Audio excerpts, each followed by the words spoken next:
the first thing I noticed was the silence in my car. Not just quiet, real, suffocating silence, the kind that makes every thought feel 10 times louder. I could hear my own breathing, my pulse, even the faint creak of the steering wheel under my grip. I wasn't supposed to be here yet. I knew that. But something inside me told me to leave the house early, like a whisper I couldn't ignore.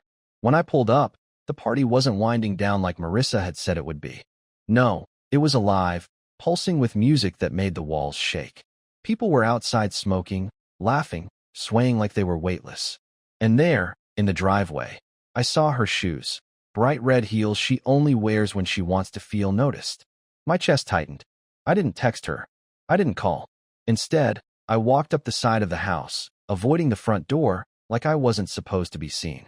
There was a sliding glass door at the back, half open, letting out waves of laughter and music. And that's when I saw her. Marissa was in the kitchen, and she wasn't alone.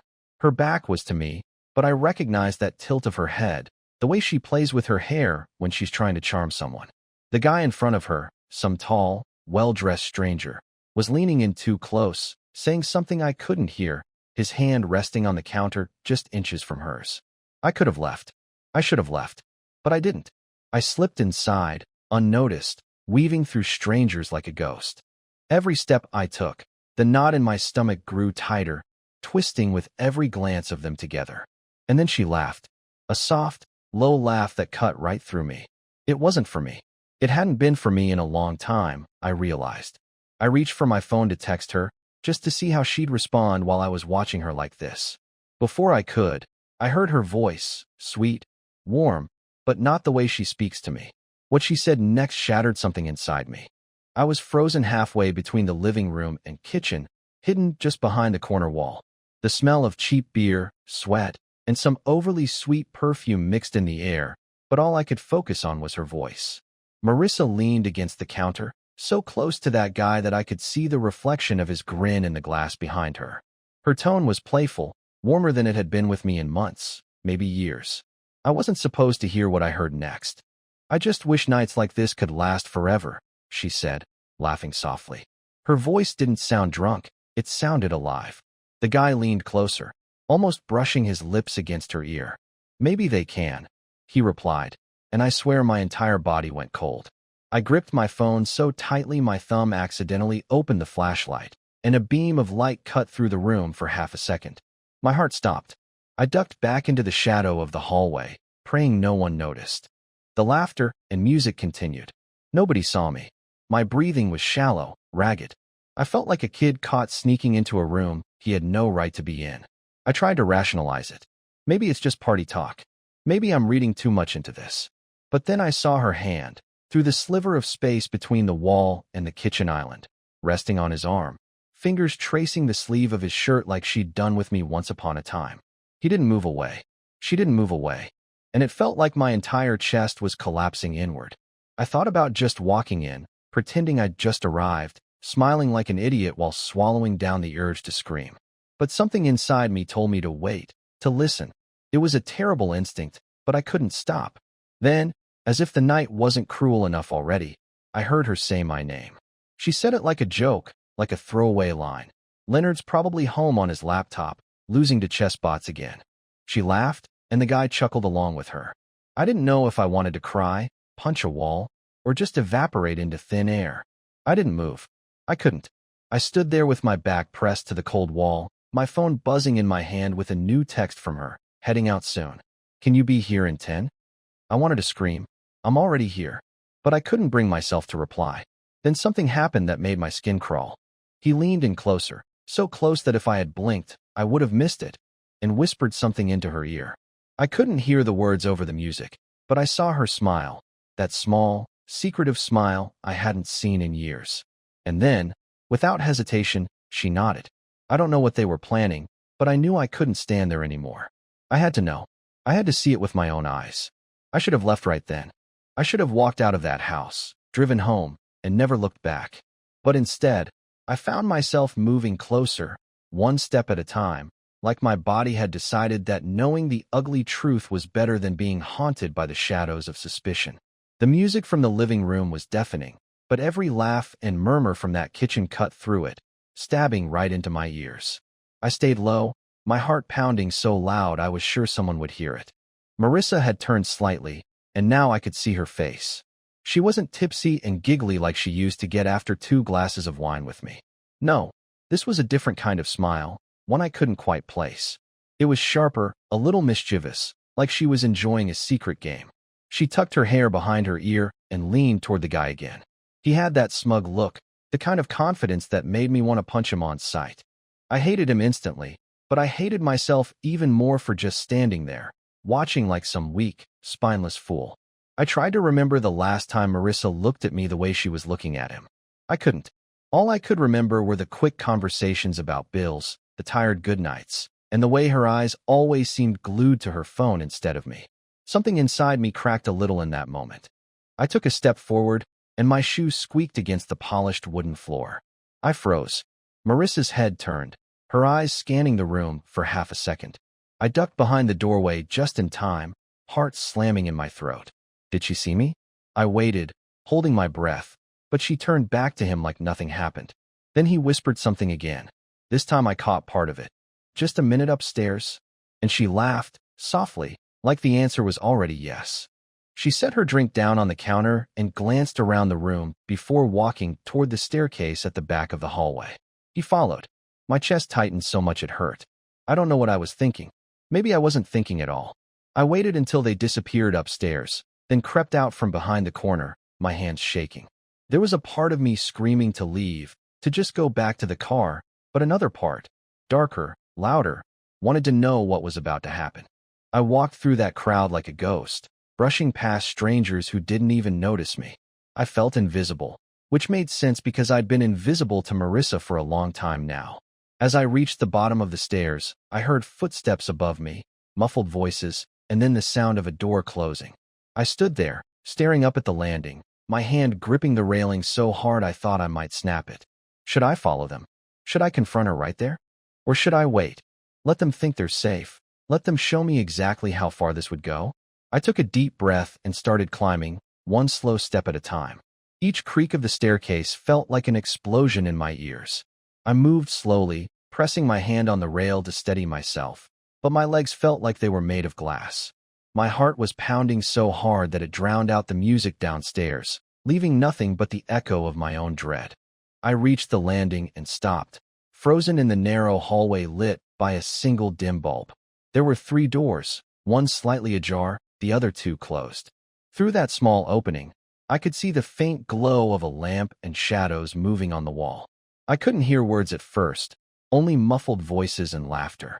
I moved closer, careful to stay silent, every nerve in my body screaming to turn back. But I didn't. I had to know. I had to see. I leaned closer to the doorframe, just enough to catch their voices through the crack. "You're really something, Marissa," the guy's voice said, smooth and low. Her voice followed, warm and sweet, the tone she used to use when we first started dating. "Stop it. You're going to get me in trouble," she whispered, but she didn't sound like she wanted him to stop. I heard a shuffle, the sound of fabric brushing against fabric, and my whole body tensed. I wanted to burst through that door, but my feet stayed rooted. It was like I was trapped between 2 nightmares, one where I did nothing and one where I did too much. I imagined walking in, seeing her face, and I didn't know if I'd cry or scream.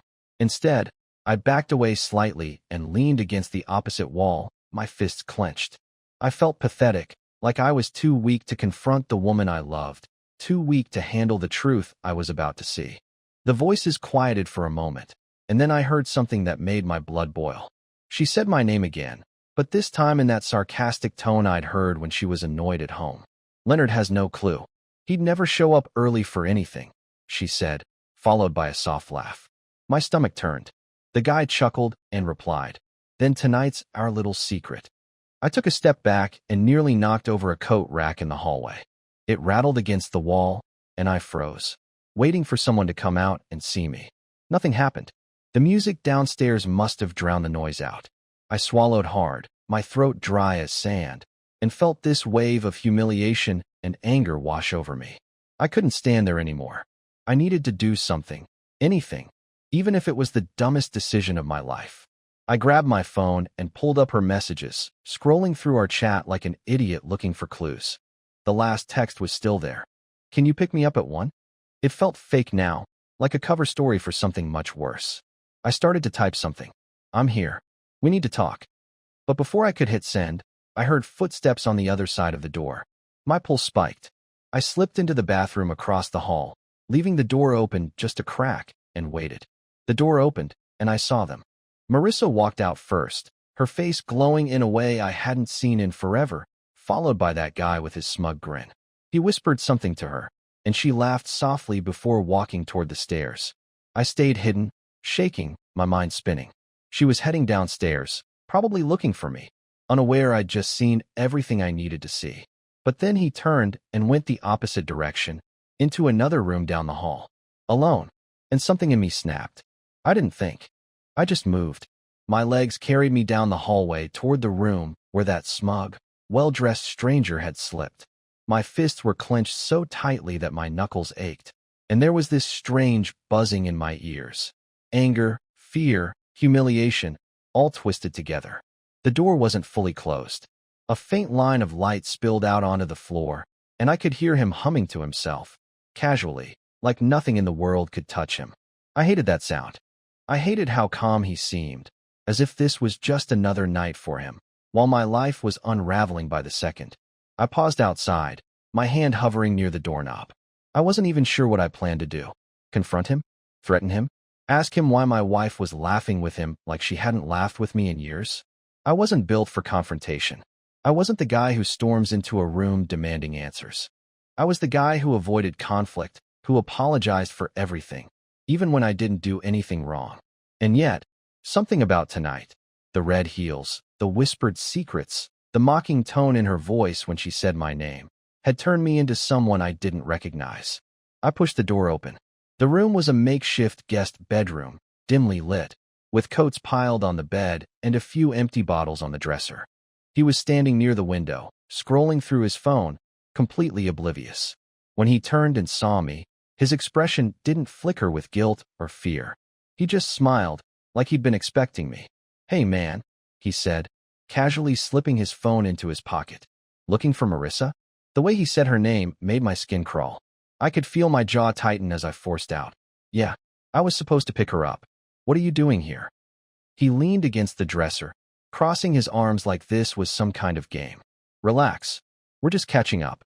Nothing you wouldn't want her to enjoy, right?" His smirk widened. The arrogance in his tone almost made me lose it. I stepped closer, my voice shaking as I said, "I don't know who you are, but you don't get to talk about my wife like that." For a moment, he just stared at me, as if measuring how far he could push me. Then he laughed, low and slow. "You really don't get it, do you? She's been coming to these parties for months. I've seen the way she looks when you're not around." He tilted his head. Tonight isn't the first time. It felt like a punch to the gut. My stomach churned, but I couldn't let him see me break. "You're lying," I muttered, though my voice was barely more than a whisper. "Am I?" he said, leaning in just slightly. "Ask her about the last time she was working late. See what she says." I didn't realize how tightly I was gripping the doorknob until my hands started to cramp. I wanted to argue, to tell him to shut his mouth, but deep down, something about his confidence felt like truth. It was the kind of truth I wasn't ready to face. I turned to leave, but he called after me. "Hey, Leonard, right? You should probably ask yourself why she texted you to come pick her up at all. Maybe she wanted to see if you'd catch on." I stopped in the doorway, my pulse roaring in my ears. I didn't answer. I just walked away, each step heavier than the last. As I reached the top of the stairs, I saw Marissa at the bottom, scrolling through her phone, looking around like she was waiting for me to arrive. My heart twisted. She had no idea I'd just been upstairs, no idea I'd overheard everything. I didn't know what to do. Should I play dumb and drive her home like nothing happened? Should I tell her what I saw and risk hearing the answers I didn't want? My hands were shaking as I gripped the railing. And then, right before I called her name, I noticed something. She wasn't alone. A girl I'd never seen before was standing with her, talking in a hushed tone, handing her something small, something that looked like a folded note or maybe a photo. Marissa slipped it into her purse quickly, glancing around like she didn't want anyone to see. That was the moment I realized this night was about much more than a flirtation in the kitchen. Something deeper was happening, something I didn't understand. I stayed on the staircase for a long moment, just watching. Marissa was leaning slightly toward the other woman, whispering something while nervously glancing toward the front door. Her face wasn't lit with the same carefree smile she'd had in the kitchen. It was tense now, focused. Whatever they were talking about, it wasn't casual. The girl handed her the folded piece of paper again, and Marissa slipped it into her purse so quickly that if I'd blinked, I would have missed it. My chest tightened. I didn't know why, but I had this gnawing sense that what I just saw mattered more than anything that had happened tonight. When Marissa looked at her phone, probably to text me again, I stepped back up the stairs, pretending I had just arrived. I wanted to play this smart, even though my brain felt like it was running in circles. A part of me wanted to storm down there, rip open her purse, and demand to know what was inside that note. Another part of me, the quieter, more pathetic part, wanted to just smile, take her hand, and drive home like nothing happened. I chose neither. Instead, I walked down casually, making a show of checking my phone as if I'd just come through the door. "Hey," I said, forcing my voice to sound light. Her eyes lit up with a smile so convincing I almost doubted everything I'd just seen. "There you are?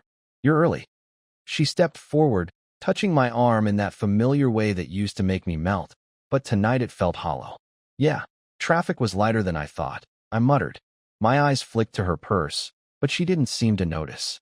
The girl she'd been talking to gave me a polite nod before slipping away into the crowd, her expression unreadable. I wanted to stop her, ask who she was, but Marissa grabbed my arm, already leading me toward the door. "Let's go. I'm exhausted," she said with a little laugh. I followed, numb, my mind still locked on the note. In the car, the silence was heavy. She hummed softly to the music on the radio, scrolling through her phone, completely unaware that my entire world felt like it was tilting sideways. "Good party?" I asked, trying to sound casual. She nodded without looking up. "Yeah, it was fine. Just a lot of catching up, you know how it is." I wanted to say, catching up with who? The guy who had his hand on your back? Or the girl who just slipped you something secret like you're in a spy movie? But the words stuck in my throat. Instead, I gripped the wheel tighter and just drove. At one red light, she reached into her purse to grab her lip balm, and I swear I saw the edge of that folded paper sticking out. My fingers twitched on the wheel. I was one wrong look away from grabbing it and demanding answers. But I stayed quiet. When we finally pulled into the driveway, she yawned and said she'd take a shower before bed. As soon as she disappeared into the bathroom, I sat there in the darkened kitchen, trying to gather the courage to do what I was already planning in my head. I was going to look in her purse. It felt wrong. It felt like crossing a line I couldn't uncross. But after everything I'd seen tonight, the laughter, the whispers, the smug guy upstairs, the note, I needed to know. When the shower started running, I opened her purse. My hands were trembling as I sifted through her things. Keys, lipstick, crumpled receipts, and then I found it. The folded paper. My stomach dropped as I unfolded it, expecting some phone number, some flirty little message that would confirm every fear I had. But it wasn't that. It was a photo of her standing with that same guy from the kitchen. Only this wasn't from tonight. It was taken months ago. And behind them, in the blurry background, I saw something that made me feel like the floor had vanished beneath me. It wasn't just a party photo. There was something off in it, something deliberate, like it had been taken to show me something I wasn't meant to see. The handwriting on the back sent a chill down my spine. "You don't know the truth yet, but you will. Soon." I stared at that photo for what felt like hours, though the shower was still running upstairs, reminding me that I only had minutes before she came back.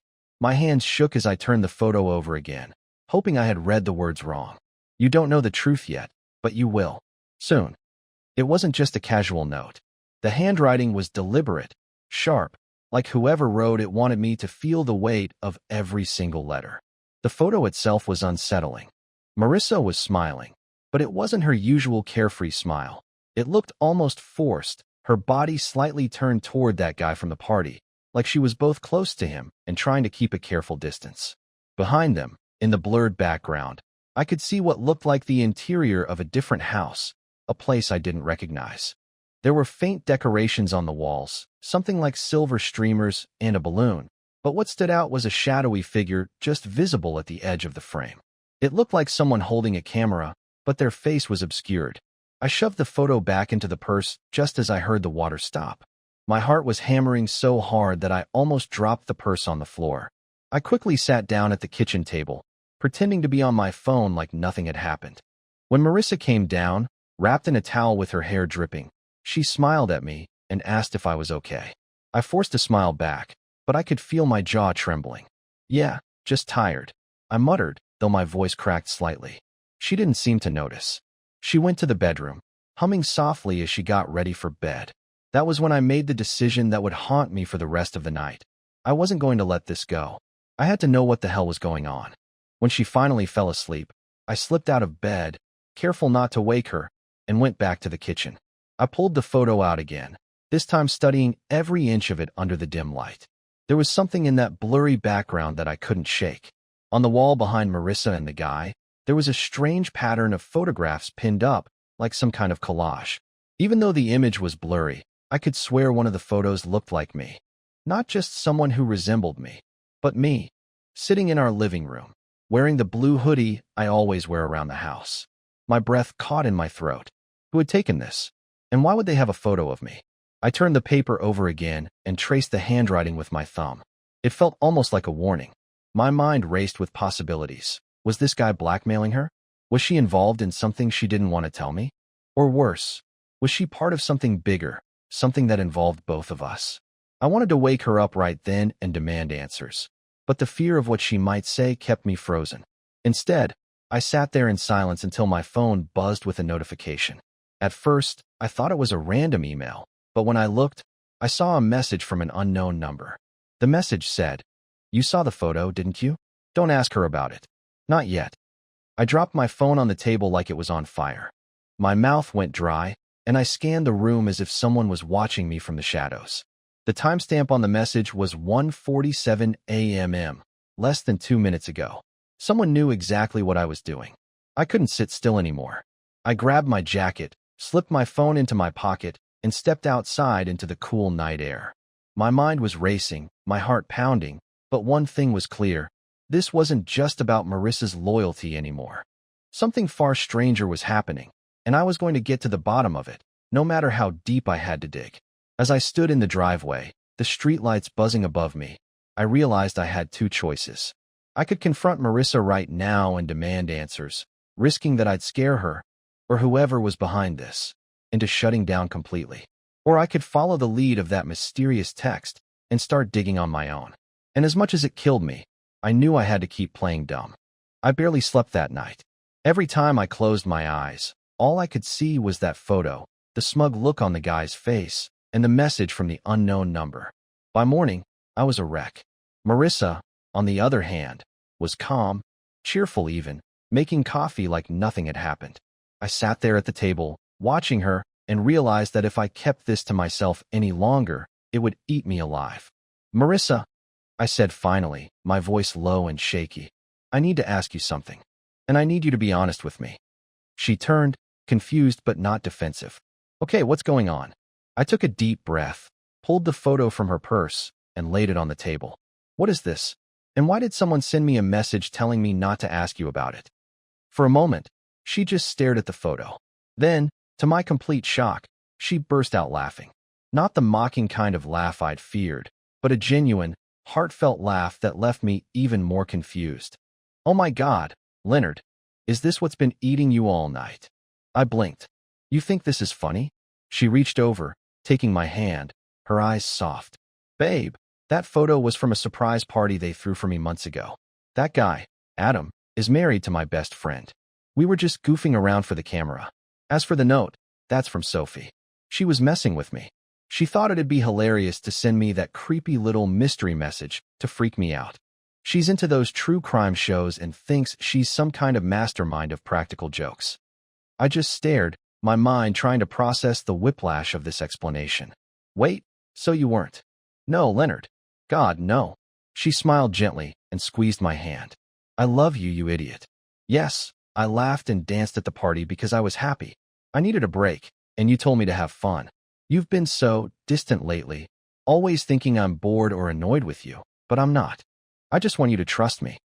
Her words cut deep, not because they hurt, but because I realized how much I'd doubted her without really talking to her. I'd let my insecurities write a whole twisted story in my head, one where I was the victim and she was the villain. The truth was so much simpler, and somehow that made me feel both relieved and ashamed. I told her everything. How I'd shown up early, how I'd watched her from outside like some jealous creep, how I'd followed her upstairs and confronted Adam. She listened quietly, holding my hand the entire time. When I finished, she sighed and said, "You need to stop thinking the worst of yourself. You're my husband, Leonard. I chose you. That hasn't changed." We sat there in silence for a long moment, and then she leaned over, kissed my forehead, and whispered, "Next time, just talk to me instead of turning it into some movie in your head, okay?" Later that day, I even got a message from Sophie, laughing hysterically about her harmless prank and promising never to do something that creepy again. Adam texted me an apology too, saying he didn't mean to come off like a jerk. Apparently, that's just how he jokes around. By the end of the weekend, Marissa and I spent the evening together on the couch, eating takeout and watching one of those cheesy rom-coms she loves. For the first time in months, I felt calm. No more doubts, no more shadows in my head. Just the two of us, laughing like we used to. And maybe, just maybe, I realized that I wasn't the weak, jealous husband I thought I was.